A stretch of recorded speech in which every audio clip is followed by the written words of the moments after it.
Hello everyone. This is the 7th part of the story, I'm Voldemort. Chapter 51 Easy Win. What are you doing? Tom and Briar hear a shout coming from downstairs and start running in that direction. On their way to where the shout originated, sounds of a fight could be heard. They could hear spells being called and the sounds of things breaking. When they arrive at the dining room, they're met with the scene of Druella fighting her father and losing pretty badly.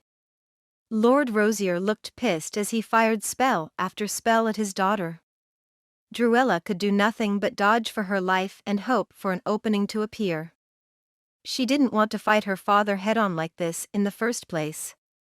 The plan was to be sneaky and get the drop on him after finishing with her mother.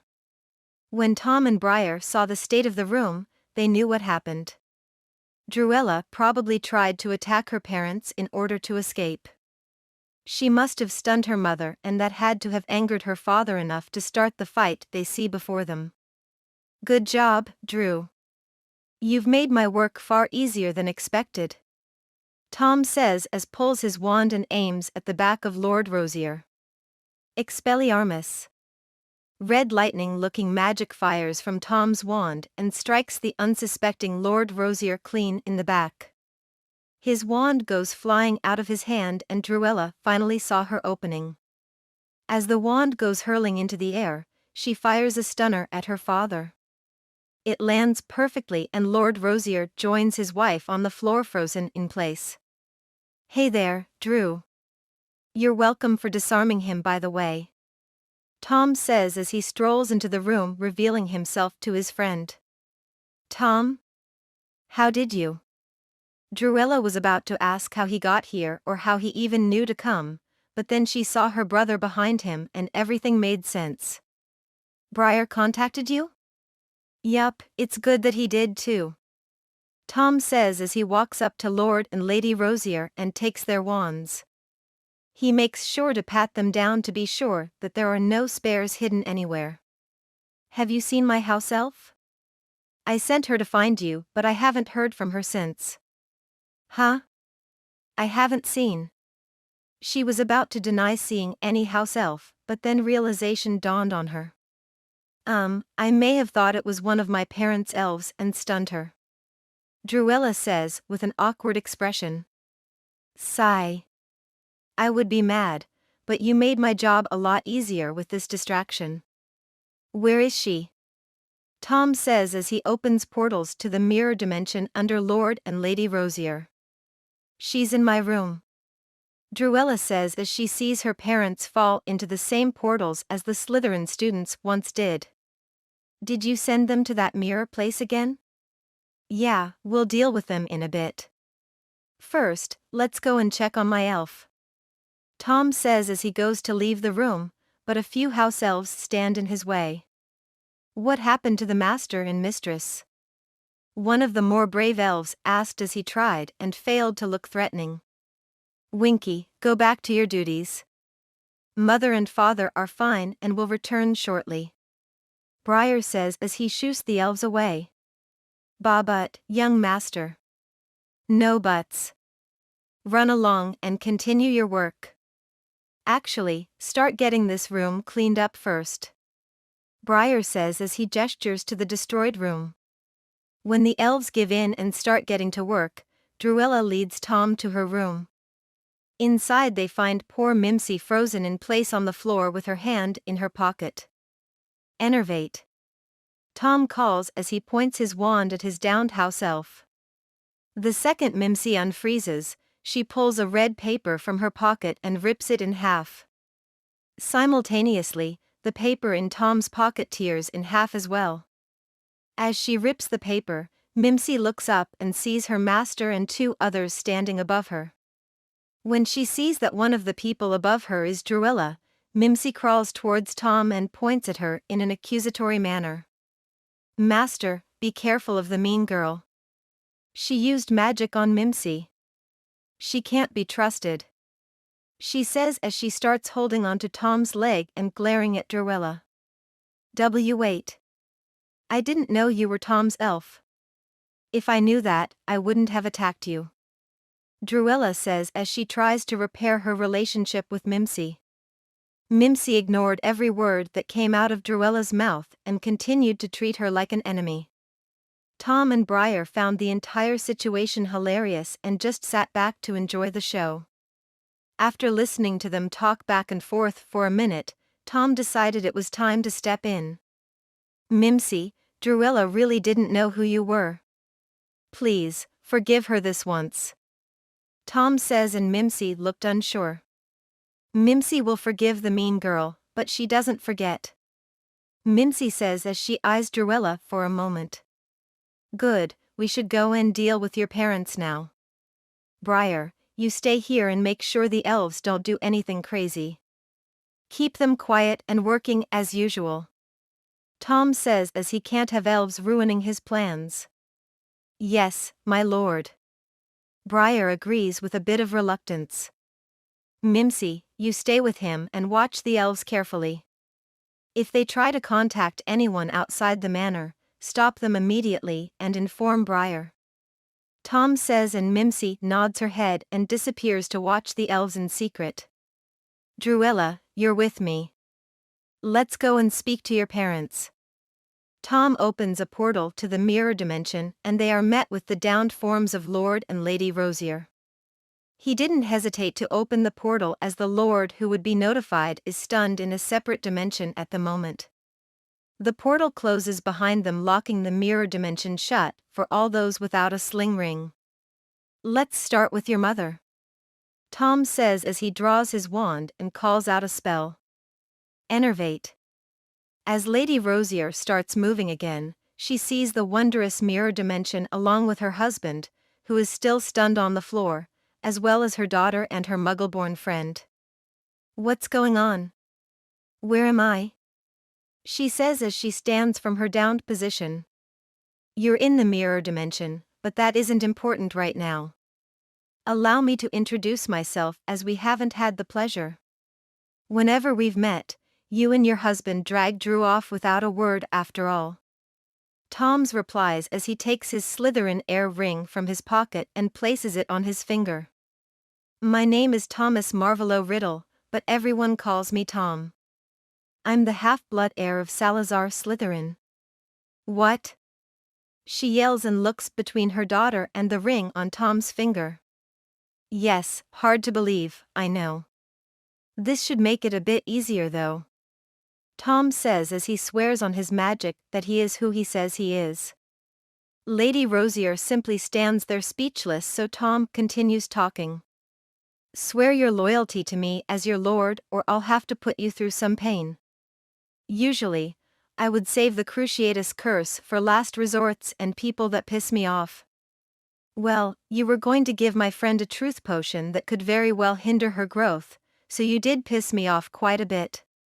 Forget what I said before. You and your husband are the exact people that I would use that curse on. What's it going to be? Swear your loyalty or pain? I would give you more time, but I have to prepare for the arrival of Lord Prince tomorrow. While waiting for Druella's mother's answer, Tom points his wand at her menacingly. Francesca Rosier didn't know what to do. She would usually let her husband make the decisions and froze without making a choice. It seems that you need a bit of motivation. Crucio. Tom calls and red lightning dances off of his wand and strikes Druella's mother. Ah! She screams at the top of her lungs and drops to the floor in convulsions. Chapter 52, Preparing for Guests. After some proper motivation, Druella's mother swore her loyalty to Tom the same way the Slytherin students did. After Tom stopped using the Cruciatus curse on her, Francesca took a while to get her breathing under control. Her mind was reeling from the unimaginable pain Tom put her through. She could feel aches all over her body as if she just ran a marathon without any training. Throughout the whole thing, Druella watched on with slight reluctance. She may have started growing apart from her parents since joining Hogwarts, but this was still her mother that Tom was torturing. She swallowed her reluctance and looked forward with determination. I may not like it, but it has to be done. After she swears the same oath like the rest of us, the pain will end and I can go back to being mad at her. Druella thought. Once the oath of loyalty was sworn, Tom had Lady Rosier stand beside her daughter and moved on to his friend's father. Enervate. Tom calls and Lord Rosier awoke from his frozen state. Huh? He said as he stood from his place on the floor of the mirror dimension.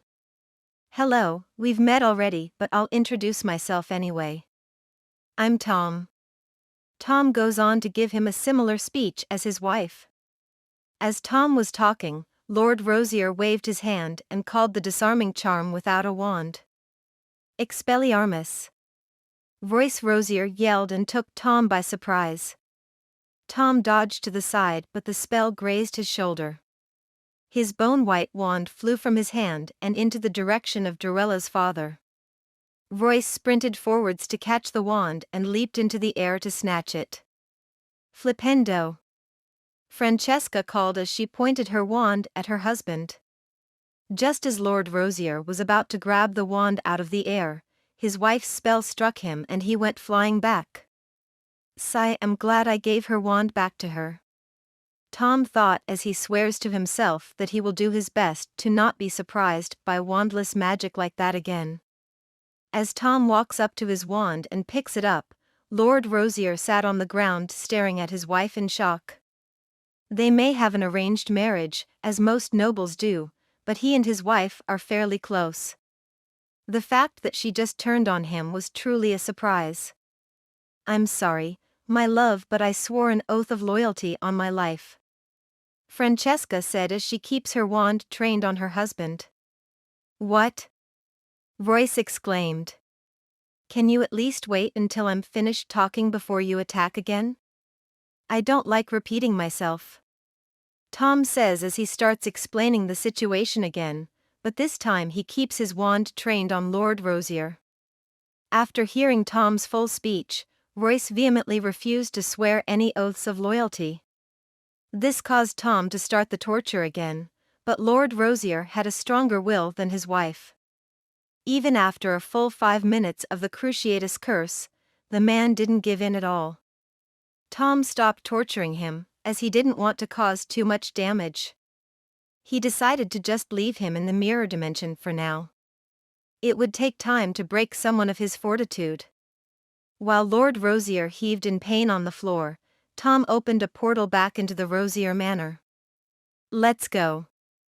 Any more torture and it may cause some lasting damage. He can sit in here and starve until he decides to swear the oath. Tom said, and the mother-daughter duo followed him out. They were happy that Tom didn't want to cause any lasting damage to their family member. Druella wasn't too shaken up by it, but he's still her father. Francesca, on the other hand, was not happy seeing her husband in such a state. She was truly relieved when her lord stopped the curse and decided to leave. Starvation is better than being tortured by that god-awful curse after all. When they returned to the manor, Tom put Francesca in charge of the elves to placate them. Who knows what they would have done without their master or mistress to keep them in check. Tom doesn't need elves getting in the way of his plans. According to Francesca, Lord Prince will arrive tomorrow around noon with his wife, as she and Lady Prince are close friends.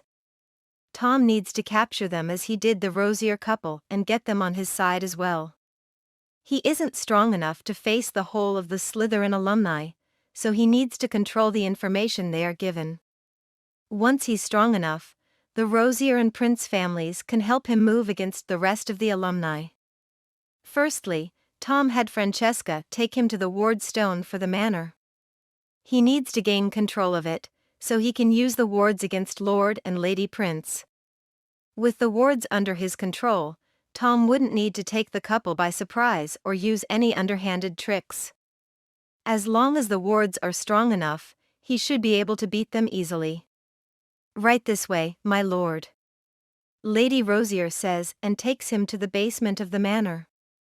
In the basement, she takes him to a wall and taps it a few times in specific places with her wand. The wall opens up in a similar way to the entrance to Diagon Alley. Behind the wall is a hidden room with a big stone pillar. The pillar itself has different symbols and arrays throughout that glow in a bright blue color. "Give me control of the wards," Tom says, and she hurries up to the pillar with him, following closely behind her. "Place your hand here, my lord," she says and points to a certain cluster of runes. Tom does as she says. As he does so, Francesca places her hand on another portion of the pillar and starts pumping her magic inside. The pillar glows slightly brighter as Lady Rosier says a few words and the light dies down. "You're now in control of the wards. You have the same privileges over the manor as my husband and I," she says, and Tom starts testing out his power over the wards. He first tried to use the wards to teleport himself and Lady Rosier to the living room. Suddenly, they both disappear from the basement and appear where he wanted to go. "Good, now let's run a few more tests," Tom says as he has Francesca call for one of her elves. With a pop, the elf appears and Tom orders it to walk out the front door. As the elf does so, it's stopped by a barrier as if it's walking into a brick wall. After testing out a few more things, Tom can see many ways that he could use the wards to beat tomorrow's visitors. He spends the rest of the day testing out the wards and preparing for his guests' arrival.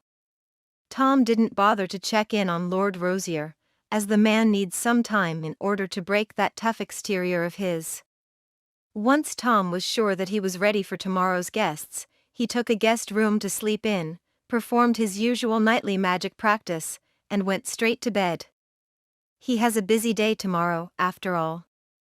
Chapter 53: Arrival of Guests. The next morning, Tom woke up bright and early as usual. He didn't bother doing any of his exercises as he doesn't want to tire himself out before the princes arrive. After eating breakfast prepared by the house elves, Tom and Druella returned to the mirror dimension. Tom made sure to open the portal a good ways away from where they left. They also had their wands at the ready as they walked through. Who knows if Lord Rosier would try and ambush them as they entered. When they arrived, they could see Druella's father sitting on the floor with an annoyed look on his face.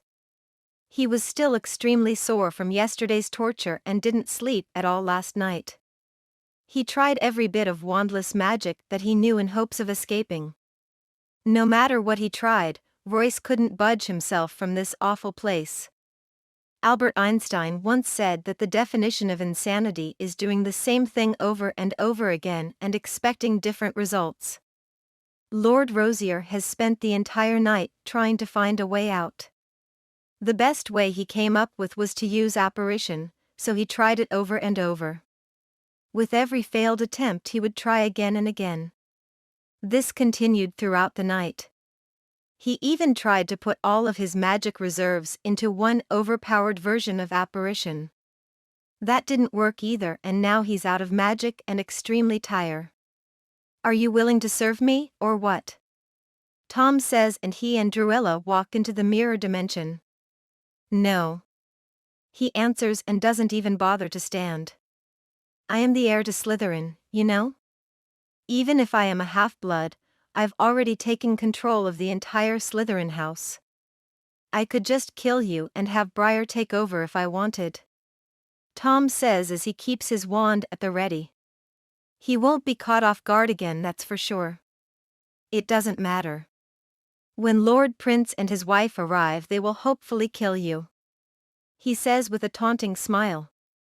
"Even if they do kill me, which they won't as I have control of the manor's wards, you would be stuck here to starve for the rest of your very short life," Tom says as he looks at the man before him. "Are you sure you want that to happen? Better I die here than ruin my family's name by serving a filthy half-blood," he says as he spits in Tom's direction. "You do know that when you die Briar will take over, right? Are you going loopy from your night in solitude? It's only been a single night," Tom says as he looks at the spit that landed in his shoe. After Tom said that, Lord Rosier refused to speak another word. Tom decided to just check on him once a day until he starved to death. If he doesn't accept Tom as his lord, nothing can be done about it. Tom would feel slightly bad for his friend, but he plans to give the man as many chances as he can. If he can't see where the train is heading, then Tom can do nothing to sway his decision. With a shrug, Tom leaves the mirror dimension along with Druella. He will check on Royce again tomorrow. When the time finally came for the princes to arrive, Tom made sure everything was in place. The princes were late and didn't arrive until around 1 p.m. They called through the flue and asked for passage into the manor. Tom had Francesca, Druella, and Briar waiting by the flue for the past hour. Tom was in the next room with Mimsy waiting patiently like everyone else. Everyone including Tom was starting to get annoyed with the prince couple's lateness. When they finally called through the flue, Francesca welcomed them with open arms. Thankfully, the princes didn't bring any other people with them. Just the Lord and Lady arrived as expected. The second they walked through the green flames of the fireplace, the family of three made pleasant conversation with the targets. Except for Druella, who is playing the part of the rebellious daughter. As soon as the fluke closed behind the prince couple, Tom started activating the wards and setting some restrictions. The house was now in lockdown. No one was allowed in or out without Tom or Francesca's permission. The flow would not open. If someone were to try and walk outside, they would meet an invisible wall. Apparition was blocked as well, so no teleporting was allowed. Tom made sure there was no way out for the princes. "Hey, Francis.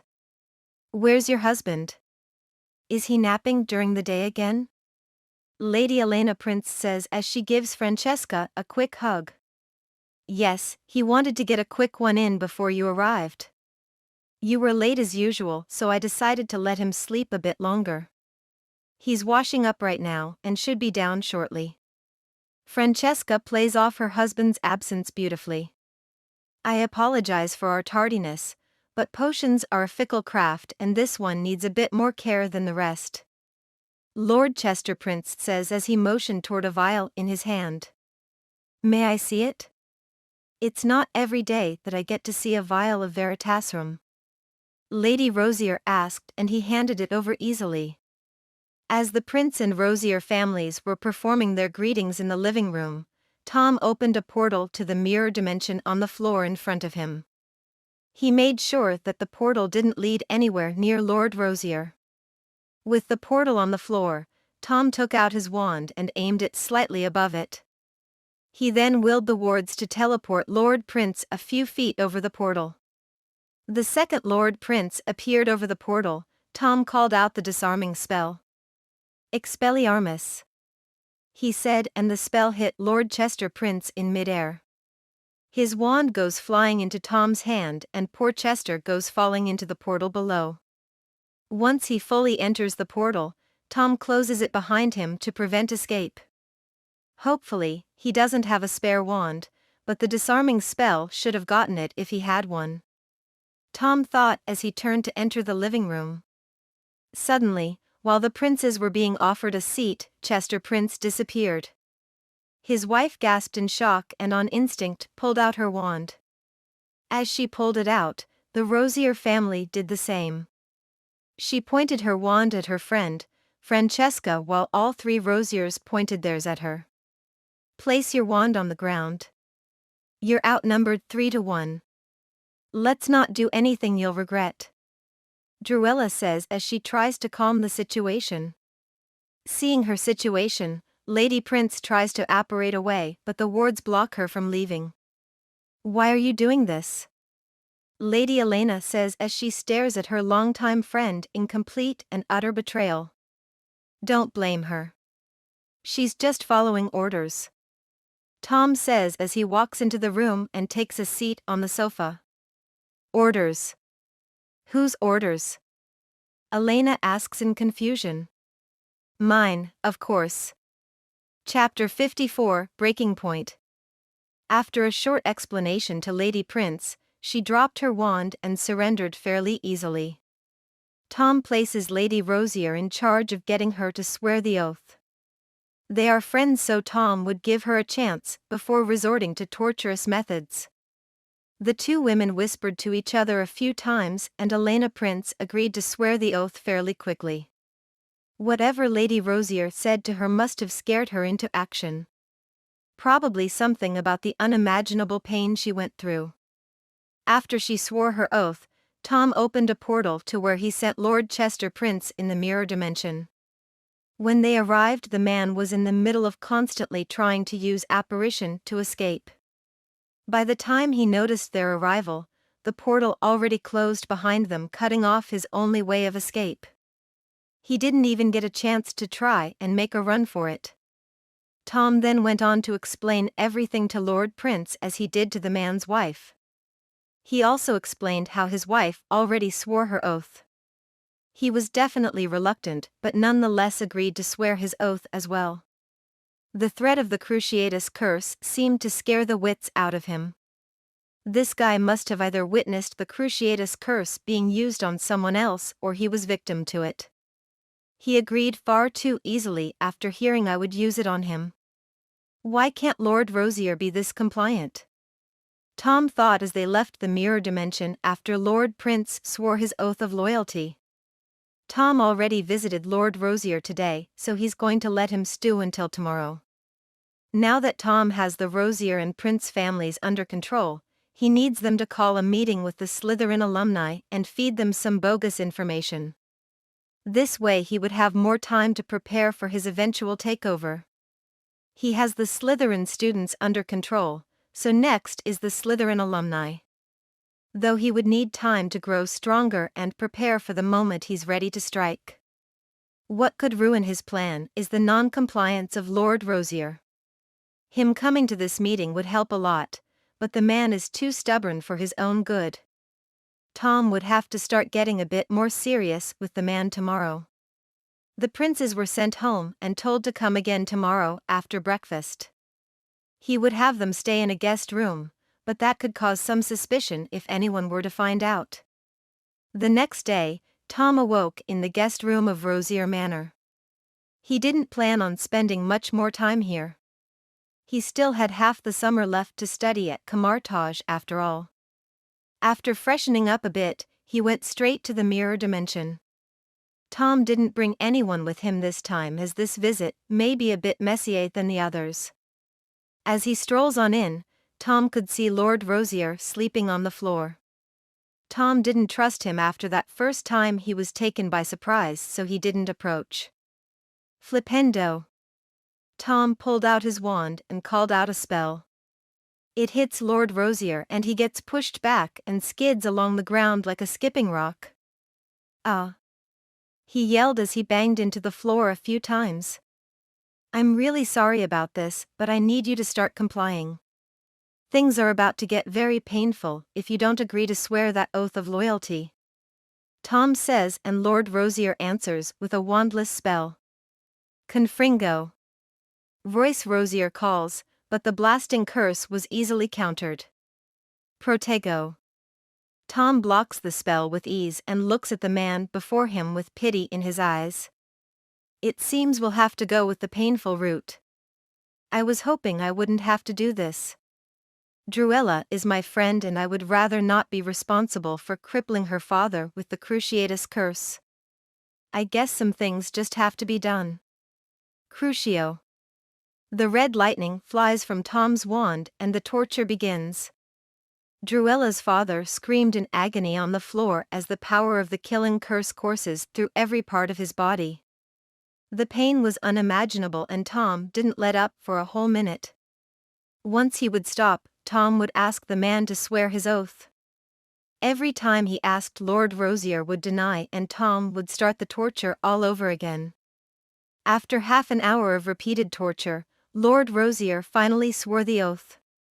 I guess that everyone has a breaking point.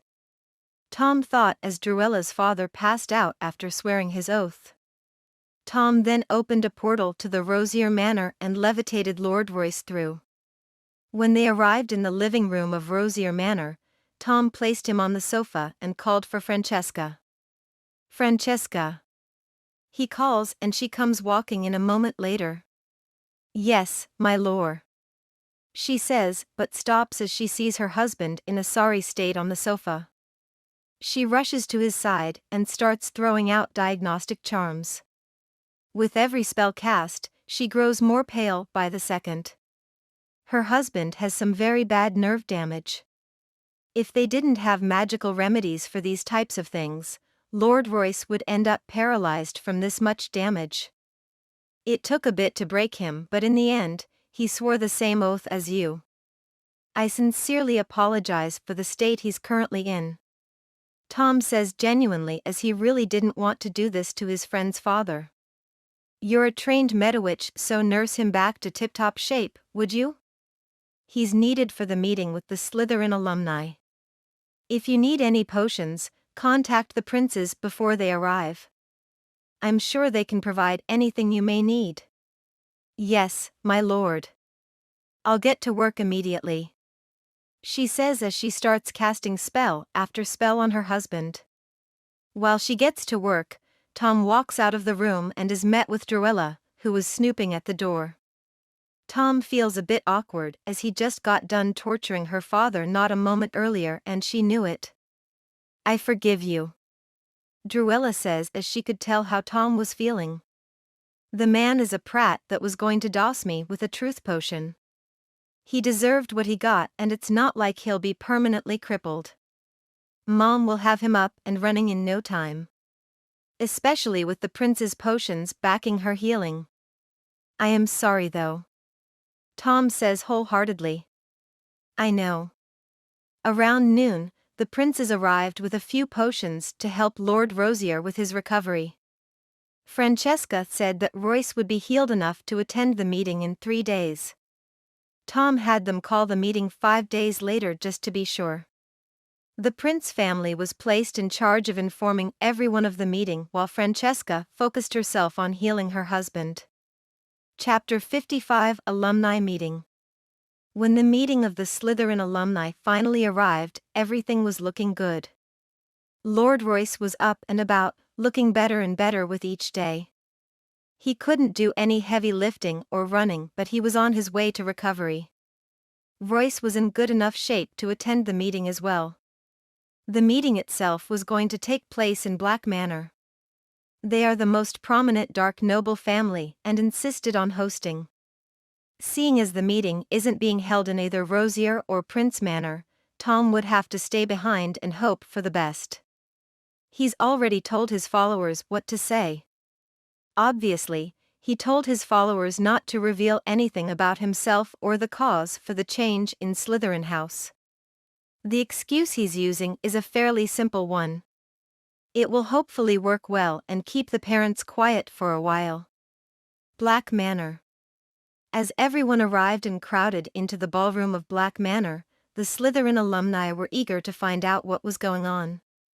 Many of them have children in Slytherin and were worried about their safety. The second everyone arrived, they didn't mince words and started questioning the Rosier and Prince couples. The room filled with chatter as everyone started asking different questions. Silence, Lord Black called as he enhanced his voice with magic. Every single person shut their mouth as they didn't want to cause trouble with a powerhouse like the Black family. Let them speak and we can ask questions after, he says and motions for those with the information to start explaining. The Rosiers then went on to explain what happened to cause such a change in Hogwarts. They explained how they dosed their daughter along with Lord and Lady Prince as witnesses and heard all about it. Apparently, the Slytherin Council found a hidden room in the castle that held the portrait of Salazar Slytherin. They then went on to explain how Slytherin was upset at how far his house had fallen and ordered the children to fix it. They recruited every Slytherin above first year and got to work as the portrait asked. They all swore oaths to the great Salazar Slytherin and got to work fixing the house's reputation. Not only were they doing the work of Slytherin himself, but they were also being trained by his portrait as well. They would all go to the hidden room early in the morning and were personally taught by Salazar in exchange for their work. Many of the alumni were amazed by the fake story told by the Rosier family. They wouldn't believe it if it wasn't backed by the Prince family as well. Many wished they had found the room while they attended Hogwarts. What they wouldn't do to have the honor of meeting Salazar Slytherin. Some were skeptical and needed further proof, but Tom knew this would happen. He has 2 backup plans for this. The first one should work nicely while the second is only for emergencies. I know some of you may find it hard to believe, so we brought the memory from the questioning my daughter went through. Lord Royce says as he takes out a vial with his memory inside. If Lord Black would provide a pensieve, you all could see it for yourselves. A pensieve was fetched by a house elf and everyone took turns watching the memory. The memory itself is a play acted out in order to fool the Slytherin alumni. It took a few takes to get it right, but Druella is a mighty fine actress. She acted out the part of a rebellious daughter under the effects of Veritaserum beautifully. After seeing the memory, no one questioned it anymore. In fact, they are beyond ecstatic. A real portrait of Salazar Slytherin was found and many of their children have met the man. It may not be the real Slytherin, but the portrait holds all of his memories and knowledge. Their children have the chance to be taught by one of the founders and boy were they jealous. Once they knew the information was credible, they needed to come to a decision on what to do about it. Tom's followers pushed for them to do nothing at all. They said that the children were doing very well in keeping everything a secret. If they were to get involved, the faculty may find out and remove the portrait from the room. That would be horrible as their children would lose the chance to study under one of the founders. Not to mention it's every pureblood's idol, Salazar Slytherin. After some convincing, everyone agreed to stay quiet about it and not to reveal anything. They wouldn't even reveal what they know to their children. They would let the Slytherin students continue serving Salazar and reaping the benefits of his tutoring. Although, many of them were thinking of ways to sneak into the school and find the portrait. If only they could turn back time and return to Hogwarts. Rosier Manor. When the Rosier and Prince couples returned, Tom could tell that everything went well. They went on to explain the meeting and Tom seemed happy with the results.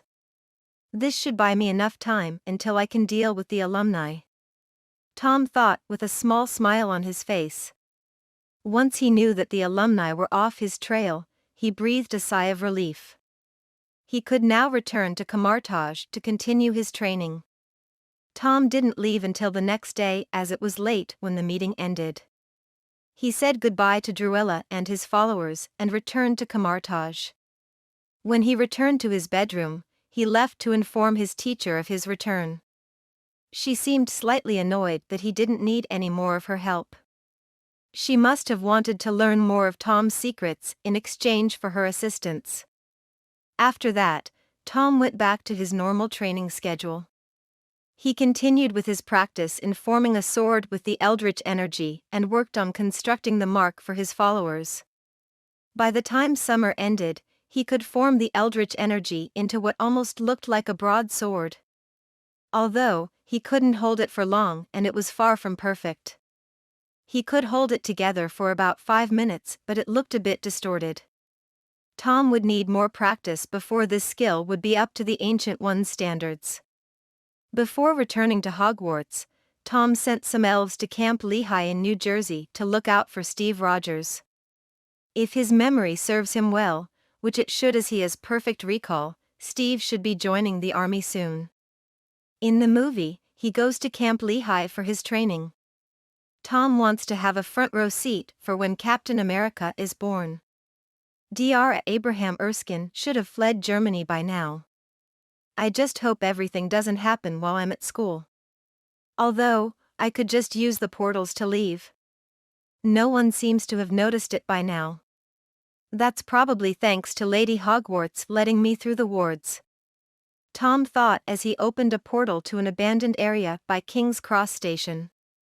Chapter 56, Captain America, Part 1.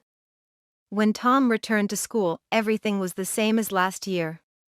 The other houses were starting to see that Slytherin wasn't joking about their apologies. They stopped bullying and bad-mouthing the other houses. Except for some of the Gryffindor snake haters who still think that they're up to something. When everyone returned to the Slytherin common room after the welcoming feast, the council called a meeting and last year's first-year students were brought into the fold. None of them challenged Tom like last year. They were given the opportunity, but how could they beat a fourth year? That combined with the fact that everyone else had already sworn themselves brought them to the right decision. Tom didn't threaten them with the Cruciatus as they're just 12-year-old kids after all. Tom made sure to open a portal every night for Mimsy to come and give him a report about the elves in Camp Lehigh. Steve hasn't arrived for his basic training yet, but Tom thinks that it will happen soon. While waiting for the captain to arrive at Camp Lehigh, Tom has been working on the mark for his followers and continued his meditation to find his spirit animal. A/N. By the way, the beginning of the Captain America movie takes place in 1943, but I'm moving it up a bit. A bit before Christmas break, the elves informed Tom of Steve's arrival. He's pretty hard to miss as he's a foot away from being a midget. Tom told the elves to follow Steve closely and keep him updated on what happens. When Tom arrived at Camartage during the break, he kept working on the Eldritch Sword. He was fairly close to mastering it and would soon move on to a different weapon. A week into his time at Camartage, Tom received news that Steve jumped onto a fake grenade during training. This should be when they decide that he's the right guy for the serum. Erskine wanted to make sure that he wouldn't make another whack job like the last time. The creation of the Red Skull must have scarred him deeply, but at least he's making sure to choose the right person now. Abraham Erskine began developing the super soldier serum in 1930 while still in Germany. In 1931, Wilfred Malloch brought one of the key ingredients of the formula to Hydra with the assistance of Viola. 10 years later, in 1940, the super soldier serum was tested on Johann Schmidt, turning him into Red Skull in the process. However, the formula wasn't ready for use at the time, and the serum's effects affected Schmidt's personality drastically. Although, Erskine would go on to say that his serum didn't fail. It did exactly what he designed it to do. It enhances what is already within. It was Schmidt that was already like that. His serum just enhanced that madness to another level. Schmidt's transformation didn't go as planned because his super soldier serum lacked radioactive exposure, causing the burning away of the skin and tissue surrounding his skull as well as leaving an unpleasant red scab, creating the Red Skull. Seeing as the experiment should take place soon, Tom informed the Ancient One of his departure and left. She tried asking questions, but Tom didn't spill anything as always. Who knows what she would do if he said he was going to see the creation of Captain America and take a few things along the way. Tom opened a portal in an abandoned alley in New Jersey and found a nice hotel to stay in. After he secured a place of residence, he called his trusty house elf Mimsy. He calls. Pop. Yes, master? Mimsy says as she appears before him. What's happening at the camp? He asks. After the grenade thingy, all the muggles in charge agreed that Stevie is the right guy for the expedition. Mimsy says with a happy smile. It's experiment, but good work. Have they decided on a date for it to take place? Tom asks curiously. Tomorrow, but no one is saying where it will happen. Mimsy says as if she failed her master. That's fine. Just follow Steve wherever he goes and that's it. Tom says as he gives her a head pat. Have you seen any American elves or wizards hanging around the area? No, sir. Mimsy says with a shake of her head and a happy smile. Good, keep a few elves on Steve and then tomorrow we'll get to see something really interesting. Hydra facility. Is there something in particular you need? The Red Skull says as an artist paints his portrait. Is it true that you found him? Dr. Arnim Zola says as he enters the room. See for yourself. He motions toward the table filled with several surveillance photos of Dr. Erskine. You disapprove? I just don't see why you need concern yourself with this. I can't imagine he will succeed. Zola says, looking nervously at Schmidt's red face. Again, that is. His serum is the Allies' best defense against the power we now hold. If we take it away from them, then our victory is assured. Besides, Grindelwald has been asking about him and I can't allow that annoying man to get his hands on the serum. Red Skull says with distaste as he speaks of Grindelwald. Shall I give the order then? Zola asks. It has already been given. Antique Shop, Brooklyn. Tom had the elves follow Steve all day today and he just arrived at this shop. He and Peggy Carter just exited a car and were about to walk in. I can see why the captain is so smitten with her. Tom thought the second he saw Peggy. Tom cast a disillusionment charm on himself and followed closely behind the two. They walked up to the teller and the secret phrases are given. Wonderful weather this morning, isn't it? The shop owner says. Yes, but I always carry an umbrella. Peggy replies and they're allowed entrance to the back. Peggy leads Steve, along with Tom following close behind, into the hidden lab to Dr. Erskine and his team.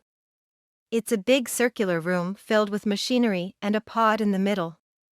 Good morning, Erskine says as he shakes Steve's hand.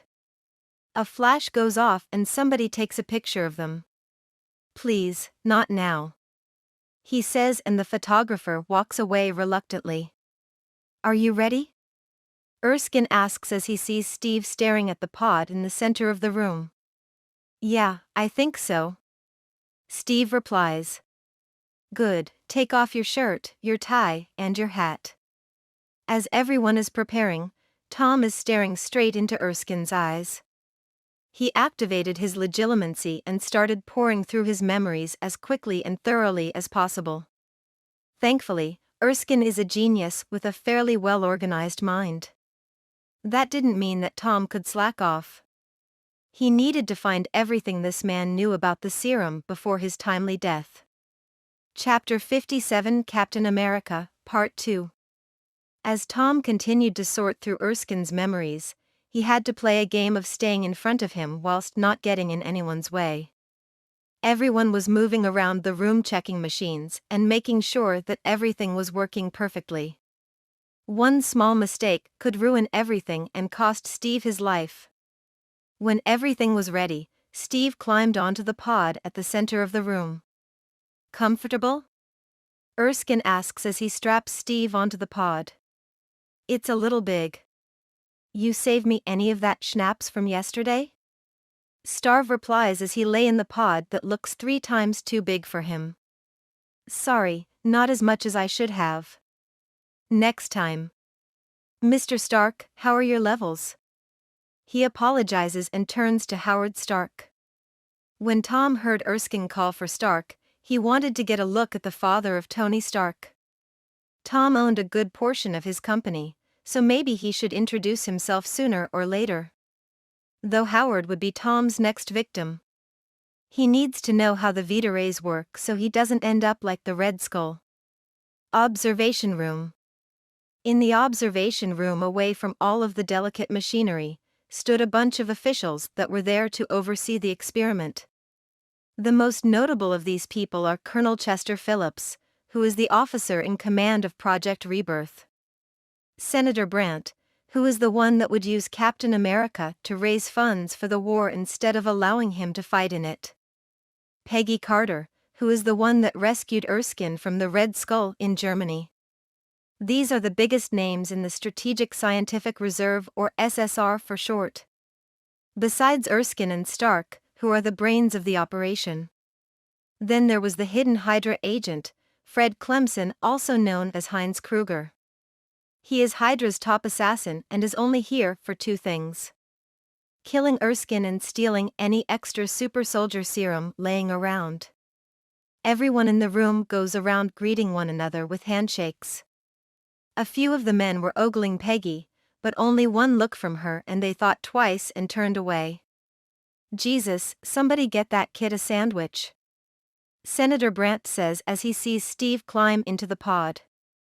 6.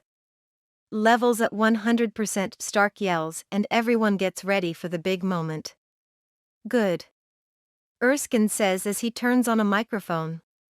Do you hear me? Is this thing on? He says to the officials in the observation room. Ladies and gentlemen, today we take not another step towards annihilation, but the first step on the path to peace. We begin with a series of micro-injections into the subject's major muscle groups. The serum infusion will cause immediate cellular change. And then to stimulate growth, the subject will be saturated with Vita rays. He says as he pulls a switch and 3 vials of blue serum inject straight into Steve. The pod closes, encapsulating Steve completely, and stands straight up. Steven, can you hear me? Erskine knocks on the metal capsule. It's probably too late to go to the bathroom, right? Steve's muffled voice was heard and is completely ignored by Erskine.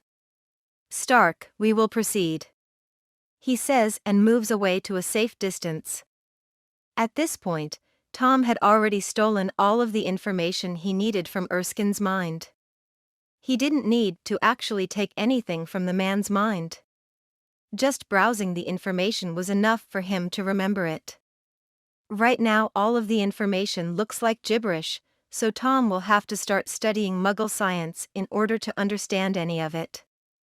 Tom could move on to Stark, but it's not like he's going to die anytime soon.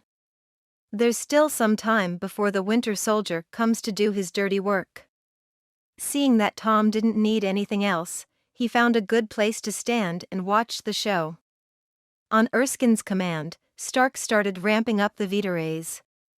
With every turn of the wheel, he would call out the percentage of Vita rays in the pod. 10%. 30%. 60%, Stark says as a blinding light shines from the window of the pod. Arg. Steve screamed at the top of his lungs. Shut it down. Peggy was the first to call for the experiment to stop. Erskine panicked and calls for Stark to shut down the reactor. As Stark is about to shut it all down, Steve yells from the pod. Don't. I can do this. Listening to what Steve said, Howard starts ramping the Vita rays all the way up to 100%. Not a single scream came from the chamber as the light from the window fills the room. After about 30 seconds at 100%, all the machinery started going haywire and short-circuited. Sparks flew off of every machine in the room as they all shut down. The light in the pod dies down and Erskine rushes to open it up. As the pod opens, everyone is met with the beefcake that is Captain America. On this day, America's *SS was born. While everyone was celebrating, Tom decided to leave. He didn't want to interrupt and change anything. As much as he found Erskine's death sad, the man had to die. Who knows what would happen if more people with the powers of Captain America came into this world? It's best to let him die and move on. When Tom left the building, he moved into a side alley and called for his trusty head elf. Mimsy. Tom called. Yes, sir? She appeared and answered his call. Have an elf watching over what happens with Steve next. Make sure they don't get in the way though. If for some reason Erskine survives, notify me immediately. Also, a man is about to steal a blue vial from in there. He should be thwarted and the vial he steals destroyed. Make sure it's destroyed for me, all right? Tom orders and Mimsy nods her head before popping away. Tom then opens a portal to his hotel room and drops onto his bed. He was about to go into his mind when suddenly he hears someone crunching on potato chips. I was very surprised to see you in that antique shop, Tom. The ancient one in all of her baldness says as she munches on her potato chips. Hee hee, teacher. What are you doing here? Tom asks nervously. Oh, nothing. Just came to see the creation of one of Earth's future heroes. What I didn't think I would find is my student skulking around in the shadows. She says with a disapproving look. I did not skulk, thank you. Also, you were there as well. He says, pointing a finger at his teacher. Yes, but I wasn't using the mind arts on a poor destined to die scientist, and you were definitely skulking. Chapter 58 Testing in the Forbidden Forest. Yes, but I wasn't using the mind arts on a poor destined to die scientist, and you were definitely skulking. The Ancient One said as she stares at Tom like a disappointed parent. Stop looking at me like that. It's not like I interrupted anything. The future will continue as you want it to. I just took a bit of information and watched the same show that you did. Tom defends himself. Sai, what do you plan on doing with the information you took? The Ancient One asks with a sigh. Usually I wouldn't tell you anything, but since you caught me, I'll make an exception this time. I'm going to enhance my body with the super soldier serum. Tom says plainly. Though, that won't happen for a while as I don't understand any of the scientific jargon. I'll have to study Muggle science before enhancing my body. You're already building up quite a bit of strength through magic. You attend 2 schools for it almost non-stop. Why do you need to enhance your body? The Ancient One asks. Well, there's the real answer and the really real answer. Which would you prefer to hear? Tom replies. Both, but start with the lesser of the rails. She answers as she starts crunching on potato chips once again. The real answer, as I've told you before, is that I have some future knowledge. Especially of the threats that the Earth will face in the future. I would like to be fully prepared for when those threats come knocking. Tom says with a very serious expression. And the really real answer? She nods her head and asks. I just think it would be cool to have the same powers as Captain America. I wonder if they would come in handy in the bedroom as well. Tom says with a smile on his face. Sigh, why did I have to take in such a maddening student? The Ancient One shakes her head and stands from the couch. You love me and you know it. Tom answers as she opened a portal back to Camartage. The Ancient One replies with an annoyed grunt and leaves Tom alone in his hotel room. The only thing going through her mind is how her student must be going through puberty. With the Ancient One gone, Tom meditated and entered his mind. When he arrived, he went straight for the laptop with his memories and sorted all of the information he received from Erskine's mind. As he finished and exited his mind, Mimsy was there waiting with an eager expression. Master, we made sure everything happened as you said. Mimsy said with a happy smile. Good, were there any complications? Tom asked. The blue vial didn't get destroyed, so we had to break it ourselves. She replies with a proud smile. Good, no one saw you or anything, right? Tom asked and Mimsy shook her head. Were there any other complications, or was that it? Nope, everything else went as Master said it would. She replied happily. Good job. I knew that I could count on you, Mimsy. The second those words exited Tom's mouth, the little elf couldn't take it anymore and started squealing in joy. She couldn't wait to tell all of the other elves how their master felt about their work. Mimsy, keep a team of elves watching Steve for the foreseeable future. I want weekly reports on what's going on in his life. If anything monumental happens, I want to be notified as soon as possible. Don't let the elves tire themselves out though. Put them on a rotation so some can rest while others survey, all right? Tom says and Mimsy nods as she pops away to inform the other elves. Now that Tom has taken the knowledge of the super soldier serum, he can get back to his magical studies. He returns to Camartage and continues his eldritch weapon training. By the time the Christmas break ended, Tom had turned 15 years old. His birthday was celebrated by those close to him in Camartage as usual. Before leaving, Tom had mastered the construction of his eldritch great sword. The Ancient One told him to start trying to form some other weapons as well. With the mastery of forming the great sword, forming other weapons became a lot easier. It shouldn't take him long to be able to summon an arsenal of eldritch weapons. Soon enough I'll be able to start working on Project Gilgamesh. I'll be hurling weapons at people in no time. Tom thought as he boarded the train back to Hogwarts. One other thing that he finished during his time at Camartage is the mark for his followers. He managed to combine everything and make the perfect mark. The only thing to do now is to test it before placing it on his followers. It's a good thing that the Forbidden Forest is filled with test subjects. I'll just have to sneak out of the castle tonight and find some critters to run tests on. Tom thought as he and Drusilla entered Hogwarts. That night while everyone was asleep, Tom opened a portal leading outside the castle. He then made his way to the Forbidden Forest and started hunting for some animals on the outskirts. As he was searching, Tom found a few rabbits, deer, squirrels, and owls. He captured them using stunners and tested the mark on them. The results looked to be going well.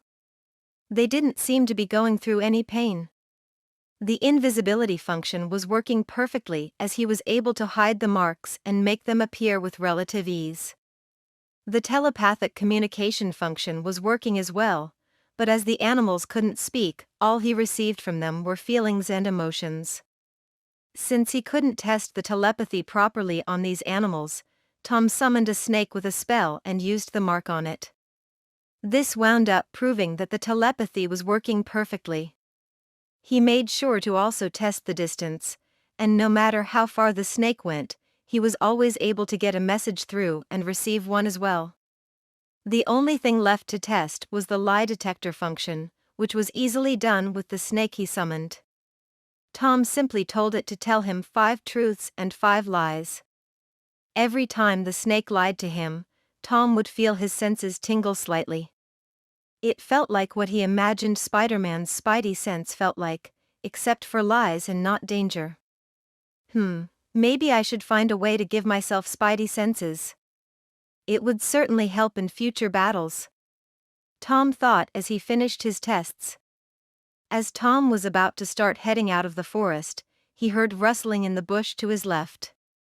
He instantly drew his wand and turned to see what's near him. As the bush ruffles around, a black cloak comes floating over the bush as if gliding on air. The cloak moves like a living shroud over the bush and along the forest floor. What was even more horrifying was the direction it was gliding. It's moving straight for Tom, and with every second it draws closer and closer. This marks the end of part 7 of the story I'm Voldemort. Thank you for listening. Please like and subscribe the video to listen more. Hit the bell icon to get notified of all the new content uploaded to the channel ASAP.